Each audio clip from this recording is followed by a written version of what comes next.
Premier thème pour notre fin de semaine, c'est unique.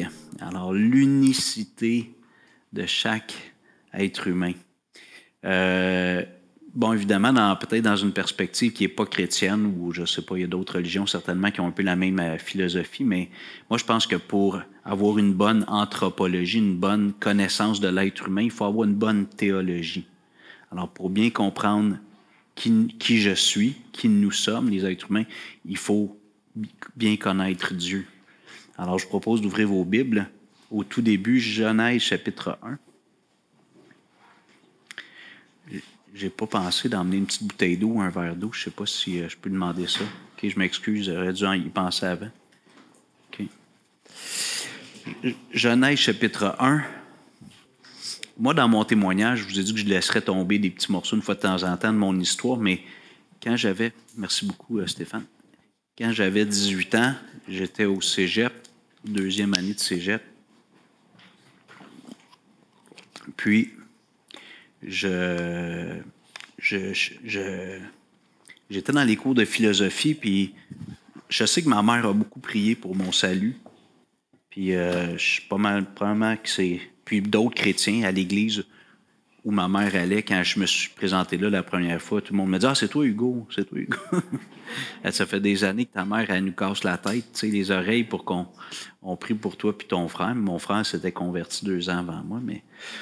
Puis, fait que je suis sûr que les prières des chrétiens ont eu une grande influence dans cette démarche-là, mais vraiment, j'étais dans les cours de philosophie, puis en philosophie, ils posent beaucoup de questions, c'est pour amener la réflexion, mais il n'y a pas vraiment de réponse certaine, il y a beaucoup d'hypothèses. Donc, ils posent des questions pour déclencher la réflexion, mais souvent, il n'y a pas de réponse certaine, c'est plus des pistes de réflexion. Puis, comme de fait, je trouvais pas de réponse. Puis là, moi, je dirais jusqu'à temps que je rentre au cégep, pour moi, la vie, c'était surtout l'adolescence, c'était comme un party. Là, c'était juste, on est sur la terre pour s'amuser puis rigoler. Mais j'ai échoué mes mathématiques de secondaire 5 parce que j'étais peut-être trop sur le party. J'étais pas sérieux. Puis ça m'a vraiment cogné parce que le programme dans lequel je voulais aller au cégep, je devais avoir mes mathématiques fortes de secondaire 5. Puis ça m'a vraiment comme secoué. Là, c'est comme Hugo, là, à un moment donné, il faut que tu t'attelles dans la vie puis sois un petit peu plus sérieux. Fait que là, c'est drôle parce que ça a été un point tournant. J'ai commencé à être plus sérieux. Dire, OK, la vie, si tu veux atteindre des objectifs, réaliser des choses, à un moment donné, c'est beau s'amuser, là, mais il y a des moments pour être sérieux aussi. Puis, fait que ça a comme déclenché une réflexion par rapport au sérieux des choses. Puis là, progressivement, les questions existentielles sont venues dans mon esprit, d'où on vient, où on va. Puis, une troisième question que j'avais, c'était est-ce qu'il y a quelqu'un qui va demander des comptes pour le mal qui se fait sur la terre? Y a-t-il quelqu'un, ultimement, un grand juge qui va demander? Mais dans ma vie aussi, je savais que je n'étais pas toujours un bon gars, fait que je me disais, y a-t-il quelqu'un qui va me demander des comptes pour ça? Alors, après avoir cherché un peu dans les livres de philosophie puis pas avoir été vraiment satisfait, j'avais une petite Bible Louis II, ceux qui se souvenaient des petites Bibles bleues en vinyle, là. J'avais ça depuis mes parents m'avaient emmené à l'église évangélique quand j'étais jeune. Mais toute l'adolescence, j'ai tourné le dos à Dieu, puis j'ai vécu une adolescence vraiment sans Dieu. Mais j'avais gardé ma petite Bible, des souvenirs d'enfance. J'avais un élastique de brocoli autour, avec des petits versets là, en forme de mouton, d'arche, de croix, que j'avais eu à l'école du dimanche. Fait que là, je dis, OK, je vais lire la Bible, mais je voulais pas en parler. Ma mère s'était remariée avec un homme chrétien que je respecte beaucoup. Mais je me disais, si je lui dis je lis la Bible, ils vont m'achaler. Il faut que je fasse ma démarche. Il faut que je fasse ma démarche tout seul. Puis, je me souviens, j'ai ma petite Bible, j'enlève l'élastique. Puis là, je dis, écoute, Dieu, je ne sais pas si tu existes, mais j'ai des questions. J'ai essayé de chercher un peu en philosophie, je n'ai pas trouvé. Fait que si tu existes, j'aimerais ça que tu me donnes des réponses. Bon, il y en a qui seraient peut-être allés par hasard. Moi, peut-être parce que je suis cartésien un peu, je vais commencer au début. Genèse, tu sais. Bon, il y a les pages plates là, qui disent c'est quoi l'édition, traduit, gna, gna, gna. Là, j'arrive Genèse 1. Genèse 1, verset 1. Au commencement, Dieu créa les cieux et la terre. Là, j'ai marqué une pause. Là. à ce moment-là, pour moi, la parole de Dieu est devenue vivante. Peut-être ça a l'air anodin, là, pour ceux qui connaissiez peut-être la Bible. Moi, je me souvenais pas que ça parlait de la création au début. J'ai aucun souvenir de... J'étais pas sérieux, même dans mes classes d'école du dimanche. Tu sais, je rigolais, puis... Pardon? Ah, oui, oui. Oui, ma mère, elle pourrait vous le dire. Moi, il y avait une petite étoile à côté de mon nom. Ma mère, elle me dit toujours, j'en ai eu des appels des profs, moi. J'en ai eu des... Ça n'a pas l'air de ça aujourd'hui, hein? Ça a l'air d'un bon gars. Oui.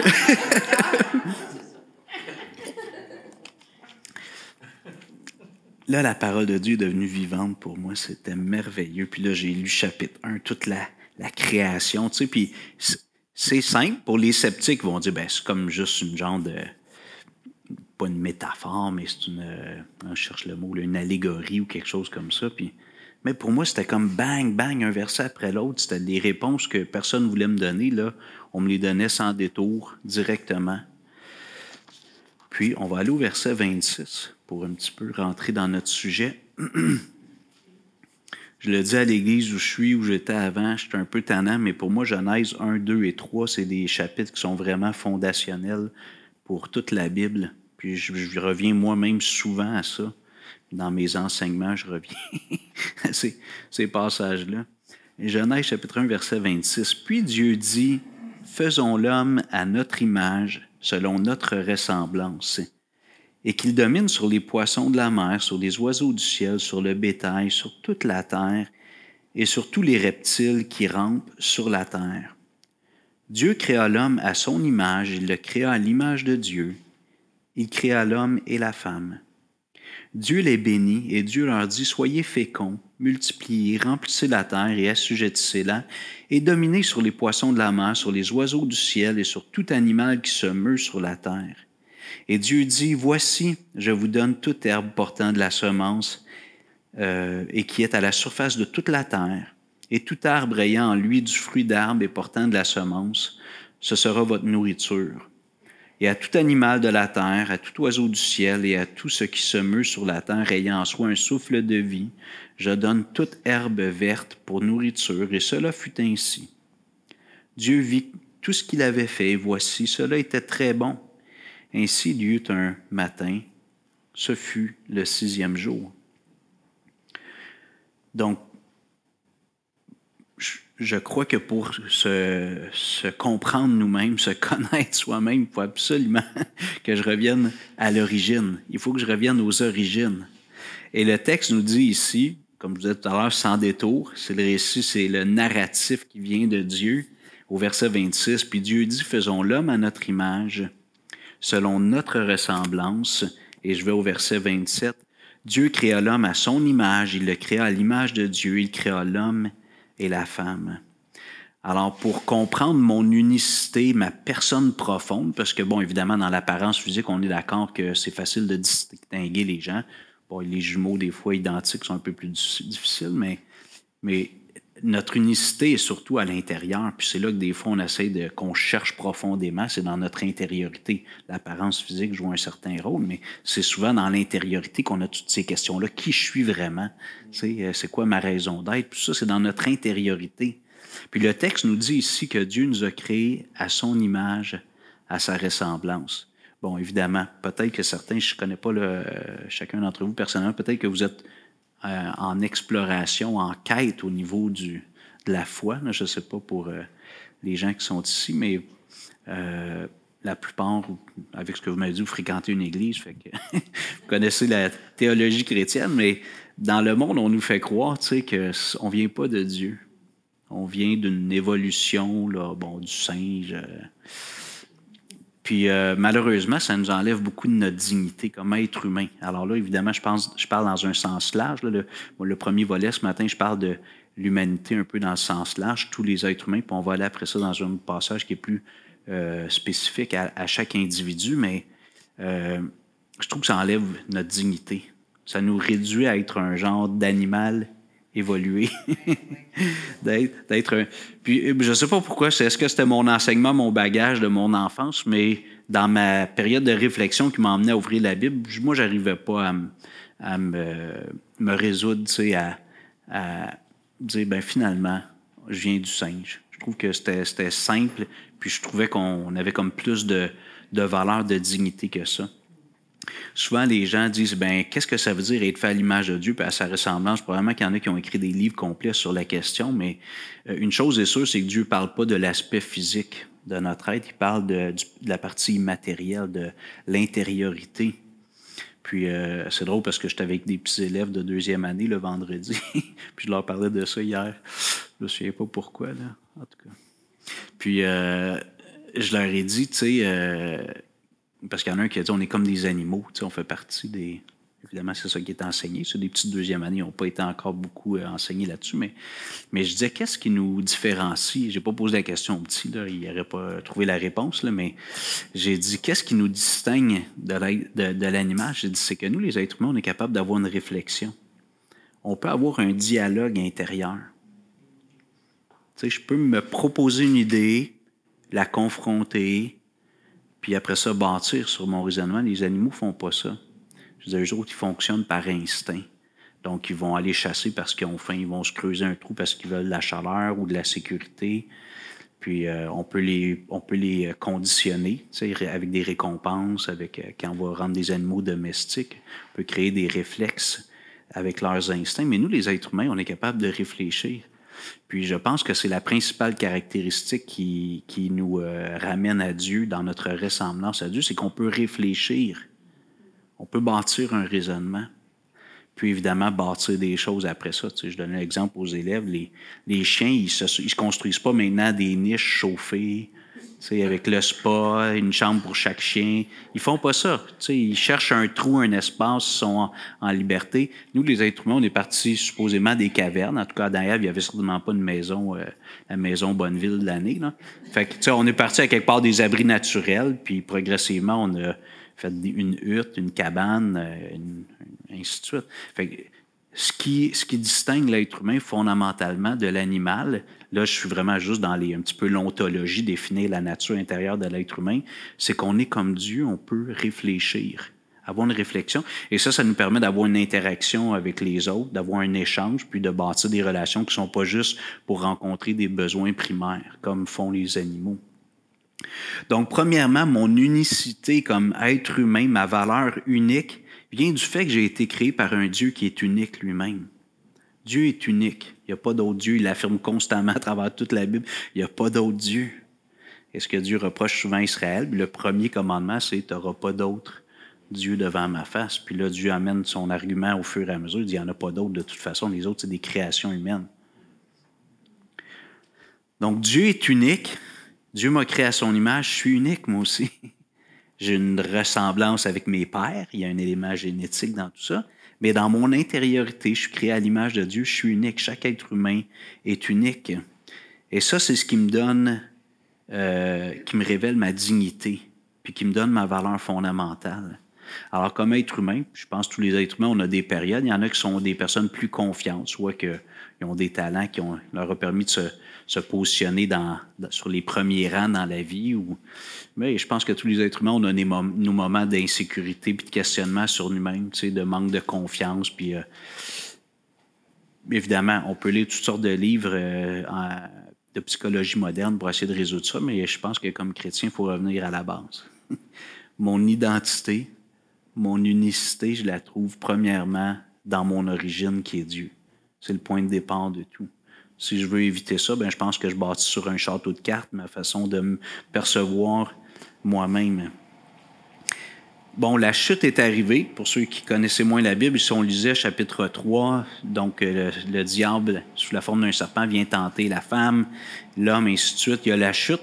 Mais ce qu'on voit, c'est que ça a des répercussions sur la nature humaine. Donc, l'image de Dieu, elle devient comme un peu chiffonnée. Alors, l'image de Dieu est dans l'être humain, mais là, avec la chute, en théologie, des fois, ils vont dire qu'elle est flétrie. L'image de Dieu, c'est un peu comme une belle pièce d'aluminium qui est bien tendue, qu'on peut voir parfaitement un reflet, puis d'un coup, on le chiffonne, puis là, on le retire. Fait que là, l'image est pas aussi nette qu'elle l'était avant. Le reflet n'est pas aussi net qu'avant. Mais, quand même, l'image de Dieu est encore dans chaque être humain. Et là, je vous invite à aller dans le chapitre 9, Genèse chapitre 9. On est à la fin du déluge quand Noé et ses fils, son épouse, les épouses de ses fils sortent de l'arche, puis là, Dieu donne des directives.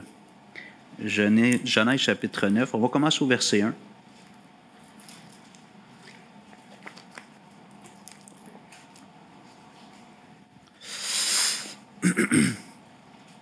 Genèse 9, 1.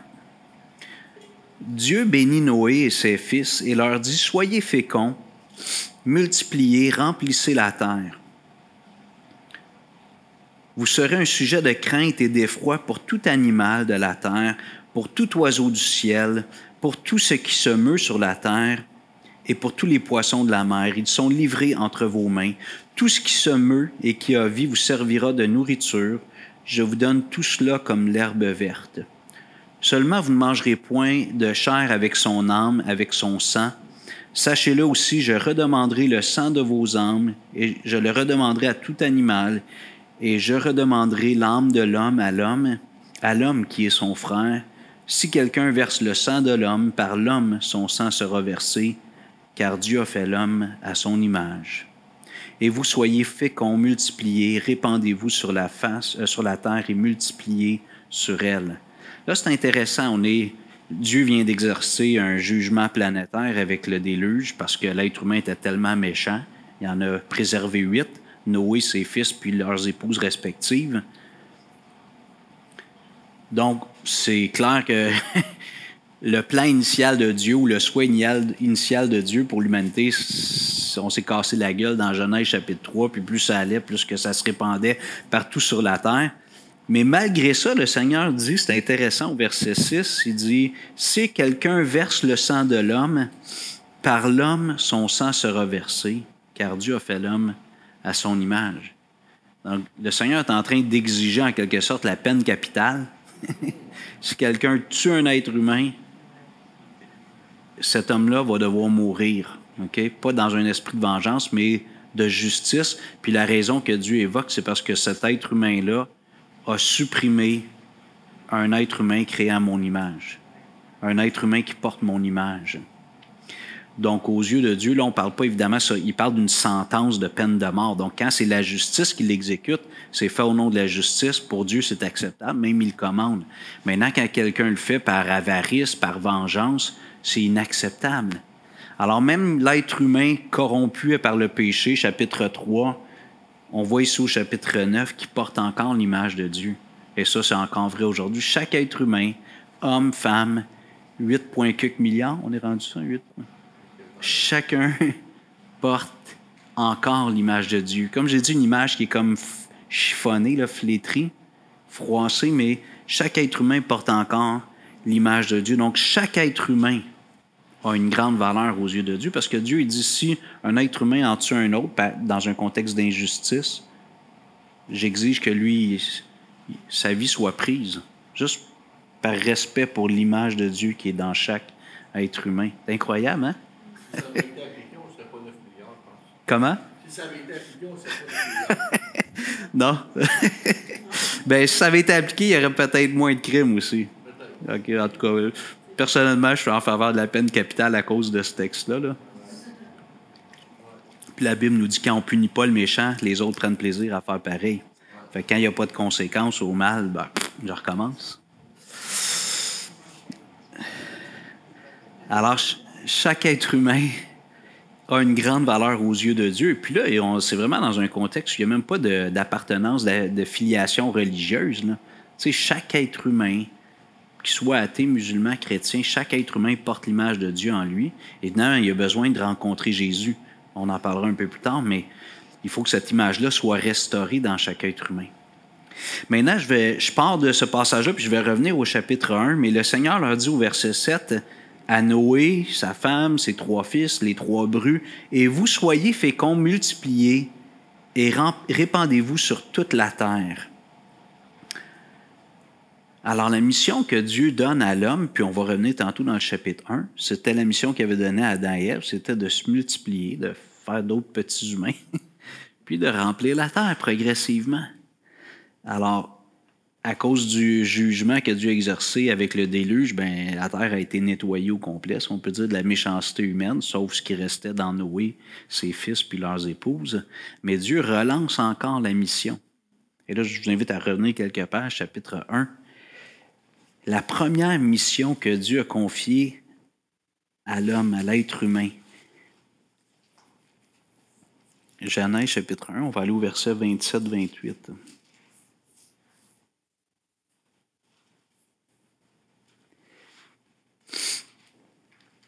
Dieu créa l'homme à son image, il le créa à l'image de Dieu. Il créa l'homme et la femme. Dieu les bénit, Dieu leur dit, soyez féconds, multipliez, remplissez la terre et assujettissez-la et dominez sur les poissons de la mer, sur les oiseaux du ciel, sur tout animal qui se meut sur la terre. Je pose la question, vous pouvez me répondre, c'est une question ouverte avec réponse. Donc, quelle est la mission que Dieu donne à l'homme quand on se met à regarder les mots? Alors, qu'est-ce que Dieu dit à l'homme et à la femme? Il les crée à son image, puis qu'est-ce qu'il leur dit de faire? J'ai déjà mentionné certains éléments, mais qu'est-ce qu'il leur dit de faire? Soyez féconds. D'être fécond, okay? D'être fécond, d'avoir des enfants.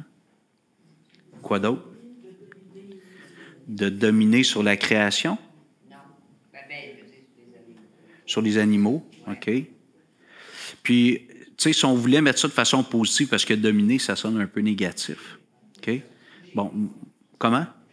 Gérer, OK, d'être un intendant, d'être des gestionnaires, Jean-Denis. Jean-Guy. Remplissez la terre. Soyez féconds, multipliez, remplissez la terre, assujettissez-la et dominez sur les poissons de la mer, sur les oiseaux du ciel.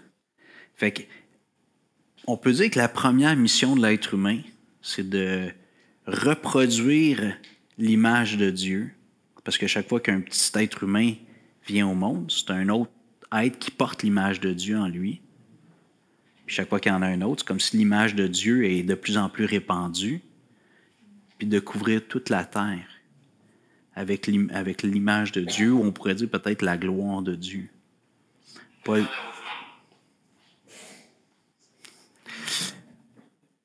dit, je pense. C'est ton...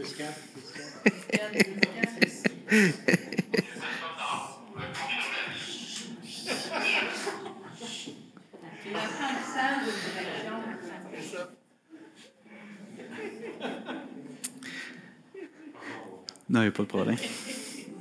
Alors, le Seigneur veut que l'être humain... OK, tantôt, je vais revenir avec la nouvelle alliance là, bientôt, mais à l'origine, Adam et Ève, l'image de Dieu n'était pas flétrie, n'était pas altérée en eux. Il leur dit, multipliez-vous, remplissez la terre. Malgré la chute, chapitre 9, Dieu renouvelle cette mission-là à Noé. Il dit à Noé, puis à ses fils, puis aux épouses, multipliez-vous, remplissez la terre. Puis vous devez aussi la gérer, être les intendants. Dans la création, là, sur la terre, l'être humain est comme en haut de la chaîne, si on peut dire, pas alimentaire, mais oui alimentaire, mais on est en haut. Bon, c'est intéressant ici, c'est juste un commentaire pour ceux qui croient qu'on devrait être végétarien. Ici, il dit qu'on peut manger de tout. Amen, amen. Bon, au début, c'était juste des végétaux. Avec la chute, il y a des animaux qui ont été offerts pour créer des vêtements pour Adam et Ève. Puis là, c'est là que les carnivores sont arrivés. Dieu a permis ça, donc c'est correct aussi. OK? Moi aussi, je dis amen. J'aime la viande. J'aime la viande, puis je me sens pas coupable quand je mange de la viande. OK? Donc, la première mission de l'être humain, c'est de répandre l'image ou la gloire de Dieu sur toute la terre. Je le dis dans des mots un petit peu différents, mais... Puis si on pense, bon là, il y a Genèse 3, il y a la chute, et ce qu'on regarde après ça, l'histoire de l'humanité, c'est bien souvent une spirale descendante, jusqu'à temps que vienne le Shiloh, comme dit Jacob quand il bénit ses fils dans Genèse 49 ou 50. Hein? Le Messie, jusqu'à temps que vienne le Messie, le descendant de Judas, puis que lui, il va renverser cette spirale descendante, puis il va créer une spirale ascendante, si vous voulez. il vient créer une nouvelle humanité. Quand Jésus est venu, puis ça, je vais en parler ce soir, mais Jésus a dit que pour être un citoyen des cieux, il faut naître de nouveau. Ce soir, j'en parle davantage. C'est un passage bien connu, mais donc il y a une renaissance qui est nécessaire. Puis quand un être humain vit cette renaissance intérieure, qui n'est pas physique, qui est spirituelle, l'image de Dieu est restaurée dans celui et celle qui vit cette nouvelle naissance. Et par la suite, un coup que Jésus est venu établir ce qu'il a fait, ce qu'il avait à faire pour que cette nouvelle naissance-là soit possible, Jésus dit aux disciples, juste avant de retourner à la droite du Père, il leur dit « Allez, faites de toutes les nations des disciples. » Dans d'autres versions, jusqu'aux extrémités de la terre, prêcher l'Évangile. Donc, la mission que Dieu avait donnée à Adam et Ève au début, qui était de porter l'image de Dieu puis de la répandre sur toute la terre, une image qui a été flétrie.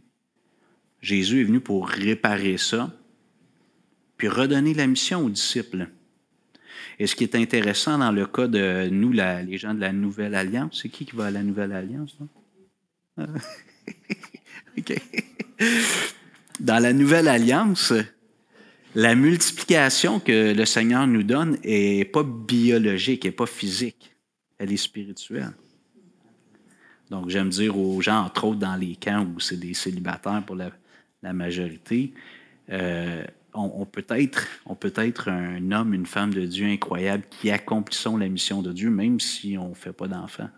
Je ne suis pas en train de dire qu'il ne faut pas faire d'enfants. Je pense que naturellement, Dieu nous demande, quand on est marié, d'avoir des enfants, de ne pas bloquer ça à l'infini. Comment tu dis? Es-tu en train de donner la permission aux célibataires de faire des enfants? Spirituel. OK. Spirituel. Puis comme exemple, j'aime donner Jésus, puis Paul, toujours été célibataire. Ben, en tout cas, Paul, on n'est pas certain. On n'a pas de détails sur son avant-conversion, mais ils ont fait des petits spirituels. Alors, je voulais emmener cet élément-là pour l'appliquer à nous dans la Nouvelle Alliance, pour ne pas nous laisser sur le dé qu'il faut se trouver un partenaire vite puis faire des enfants. Alors, c'est pas ça la mission. La mission du peuple de Dieu aujourd'hui, c'est d'évangéliser, de voir des gens venir à Christ, vivre la renaissance spirituelle, puis eux, ils vont aller faire de même, puis on se répand sur toute la terre. La gloire de Dieu.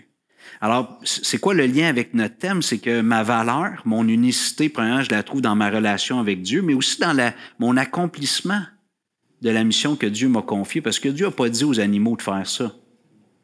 Il n'a pas dit aux oiseaux, puis ainsi de suite. Là, ils le font un peu naturellement. C'est la biologie, c'est la nature. Mais nous autres, on a une grande mission, c'est de se reproduire pour remplir la terre de la connaissance de Dieu. Juste vous lire un passage que j'aime beaucoup. Si vous voulez tourner, vous pouvez, mais Ésaïe, voyons. Ésaïe 11, versets 9 et 10. Alors, Ésaïe, c'est un des grands prophètes, mais qui parle beaucoup de la venue du Messie. Puis dans le chapitre 11, versets 9 et 10,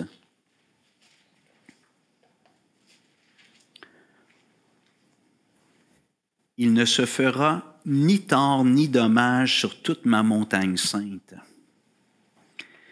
car la terre sera remplie de la connaissance de l'Éternel, comme le fond de la mer par les eaux qui le couvrent.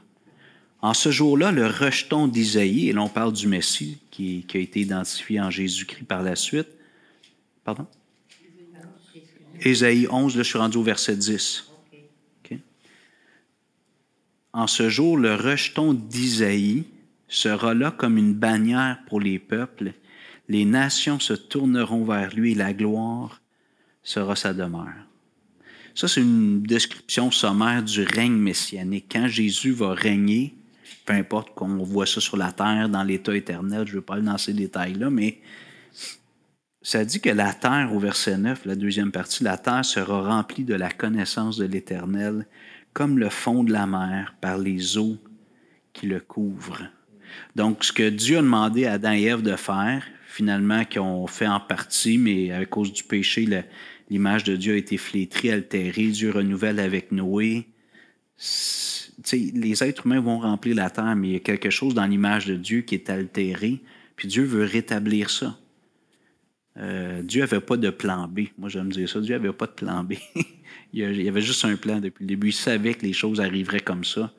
Puis on ne comprend pas tout pourquoi, mais quand le Messie va venir, et là, il est venu maintenant pour nous, on regarde en arrière, il y a 2000 ans, puis il va revenir établir un règne permanent un jour, mais ça va être un règne où la connaissance de Dieu remplit toute la terre. Tous les êtres humains qui sont capables de réfléchir, de bâtir un raisonnement, d'être en interaction avec d'autres personnes, ils vont connaître Dieu, puis ils vont refléter Dieu dans toute la création. Des fois on se dit, qu'est-ce qu'on va faire pendant l'éternité? Je ne sais pas, mais j'ai l'impression qu'une des choses qu'on va faire, c'est qu'on va se parler de Dieu. Aïe, j'ai découvert ça sur Dieu, j'imagine, tu sais. Jésus a dit, la vie éternelle, c'est de te connaître. Toi, le seul vrai Dieu. Fait que probablement que pour l'éternité, peut-être qu'on se dit que c'est impossible, une éternité à découvrir quelqu'un. Oui, Dieu est infini. Tu sais, fait que, puis probablement que vous l'avez vécu, tu sais, des moments où Dieu vous avez compris quelque chose de nouveau sur Dieu que vous n'aviez jamais compris, là, les frissons viennent, waouh, d'être émerveillé, waouh, Dieu. Imagine l'éternité comme ça. Des fois, les gens me disent, comment ça va être l'éternité? Et je dis, je ne sais pas, on a certaines informations, mais je suis sûr qu'on est au niveau de la joie puis des sentiments, là. Moi, j'aime imaginer peut-être l'expérience la plus exaltante que j'ai vécue sur la terre, multipliée par 1 million. Sans fin. Par l'infini. Tu sais, imagine ça, un sentiment, là, t'as des frissons, t'es excité. Pour l'éternité, on va être comme ça. J'espère qu'il va y avoir du Ritalin. Une gang de paquets de nerfs. Hey, j'ai découvert sur Jésus, moi aussi. Hey, pour l'éternité, on va contempler Dieu. Puis, je ne sais pas ce qu'on va faire d'autre, puis je ne veux pas essayer de. C'est quand on essaie d'avoir des réponses que Dieu ne donne pas, qu'il y a des dérives théologiques. Oui, 900 quelques années. Après 1000 ans, on va avoir fait le tour. OK, alors là, on était dans la création ou l'unicité de façon un peu raciale. Là, j'ai parlé de la race humaine, de l'unicité de chaque être humain, mais fondamentalement, mais je pense que c'est important, c'est fondationnel. Mon unicité, c'est parce que j'ai été créé à l'image de Dieu qui est unique, mais tous les êtres humains, c'est pas quelques êtres humains qui ont cette caractéristique, c'est tous les êtres humains. On a cette caractéristique d'avoir été créé à l'image de Dieu. Et c'est pour ça que l'essentiel dans l'existence humaine, c'est de connaître Dieu, parce que c'est notre origine. Quand je commence à essayer de découvrir qui je suis en cherchant dans les singes, par exemple, ben, je suis en train de faire fausse route. Fait que tout ce que je pense connaître, découvrir sur moi, c'est faux. Mais quand je suis toujours en contemplation, puis en découverte de qui est Dieu à travers sa parole, premièrement, ben, je me découvre moi-même. Puis c'est ça qui amène une vie satisfaisante. Maintenant, on va aller dans le psaume 139. C'est un psaume qui est assez bien connu aussi. Là, on va un peu plus réfléchir à l'aspect particulier, création particulière, chaque être humain, là, dans son rapport avec le Créateur, plutôt que de le penser de façon raciale. Donc, psaume 139. Je vais le lire au complet. Si jamais je n'ai pas le temps de finir, je vais finir à soir. Correct? Demain, je ne pourrais pas dire ça. Non. Mais à matin, j'ai ce privilège-là. Il reste à peu près 10 minutes. 7. Au chef des chantres, de David, psaume. Éternel, tu me sondes et tu me connais.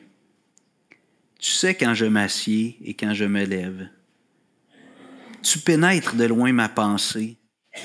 Tu sais quand je marche et quand je me couche. Et tu pénètres toutes mes voies.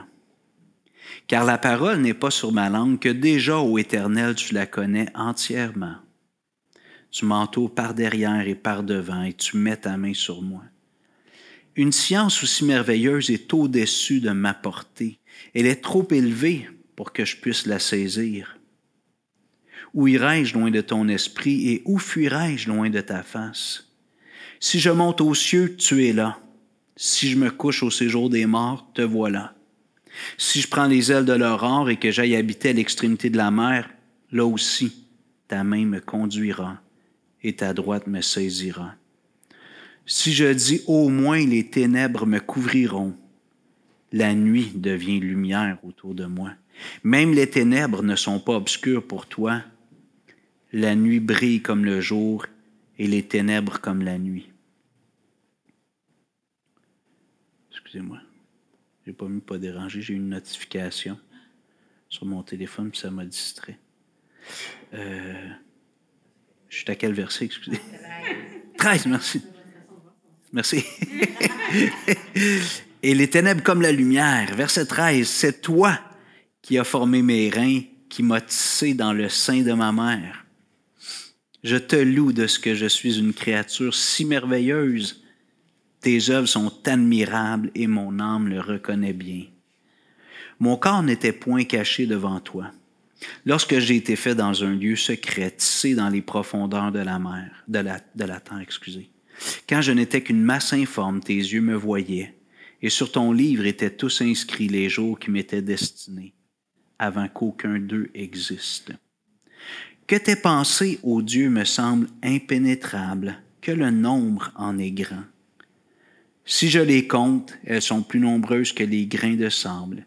Je m'éveille et je suis encore avec toi. Ô Dieu, puisses-tu faire mourir le méchant, homme de sang, éloignez-vous de moi. Ils parlent de toi d'une manière criminelle. Ils prennent ton nom pour mentir, eux tes ennemis.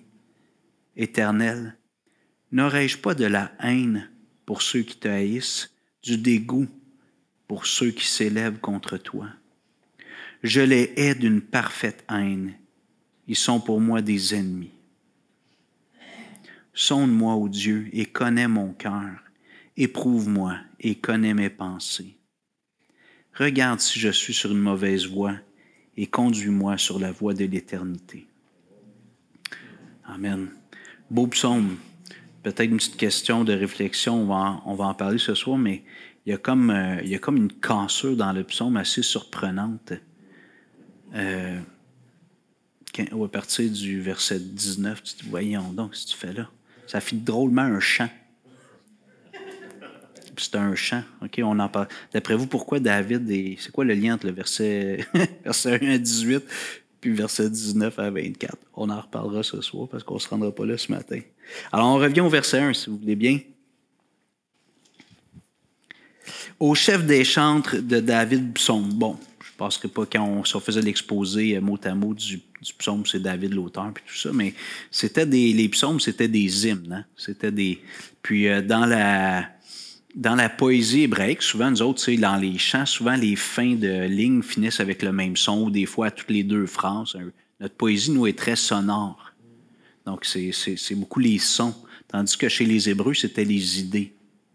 C'était les idées plutôt que les sons. Donc, c'est pour ça qu'on voit souvent dans les psaumes, dans les proverbes, ils répètent une idée juste avec d'autres mots. Il est en train de faire Nous, c'est le son qu'on répète. Eux, c'est l'idée. Je trouve que c'est plus intelligent, finalement, de répéter l'idée qu'un son. Mais quand même. OK, oups.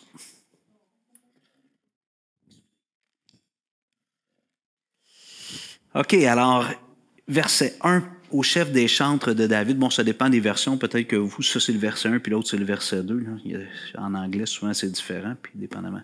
Bon, il dit « Éternel, tu me sondes et tu me connais. » Et ici, juste réfléchir quelques instants au nom que David utilise pour s'adresser à Dieu. Donc, il l'appelle « Éternel ». Dans les écrits hébreux, donc chaque fois que nous, c'est écrit « Éternel » dans nos Bibles en français, dans les Bibles hébraïques, c'est le nom de Dieu on appelle le tétragramme, c'est 4 lettres qu'on exprime souvent YHWH, en mettant d'autres voyelles, ça fait Yehovah ou Yahvé. Mais Dieu a dit à Israël, tu ne prononceras pas le nom de l'Éternel, ton Dieu, en vain. Donc, les Juifs, encore aujourd'hui, les Juifs hassidiques, là, ceux qui sont fervents dans leur foi, quand ils tombent sur le nom Yahvé dans la Bible, ils vont dire plutôt Adonai, donc le Seigneur. Donc, ils ne prononceront pas le nom de Dieu en vain. Donc, ils ont un grand respect pour le nom de Dieu. Mais quand même, ce nom-là de Dieu, je ne sais pas si quelqu'un se souvient, c'est à quel moment que Dieu s'est présenté avec son nom-là? Est-ce qu'il y en a qui se souviennent? Comment? Le buisson ardent. Quand le Seigneur appelle Moïse à le servir, à faire sortir Israël d'Égypte, Moïse dit, c'est quoi ton nom? Il dit, parce que là, tu m'envoies dire à Israël, le Dieu de vos ancêtres, Abraham, Isaac, Jacob, m'envoie pour vous délivrer d'Égypte. Ils vont me dire comment il s'appelle. C'est qui ce Dieu-là qui veut nous faire sortir de l'esclavage après des centaines d'années, en tout cas, plein.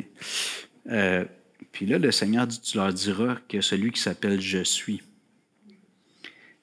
Donc, le nom que Dieu donne de lui-même, c'est « Je suis » dans nos petits mots en français pour essayer d'exprimer l'idée. Mais l'idée, c'est celui qui existe par lui-même. Puis le nom Yahvé ou Jéhovah veut dire celui qui existe par lui-même. L'Éternel présent. Donc, c'est pour ça que en français, on l'a appelé l'Éternel, parce que le nom Yahvé porte l'idée de celui qui existe par lui-même de toute éternité. Celui qui est depuis toujours.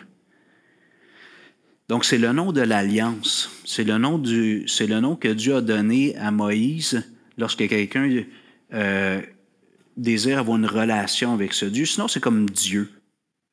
Tu sais, on peut parler avec les gens, on peut parler avec un musulman de Dieu. Bon, si on veut éviter peut-être des petits débats, on peut aller dire Allah, tu sais, parce qu'on comprend que c'est le Créateur. Dans la plupart des grandes religions, bon, dans l'hindouisme, c'est plusieurs êtres, là, mais tu sais, il y a cette idée-là qu'il y a un créateur ou un groupe d'êtres divins qui ont créé le monde.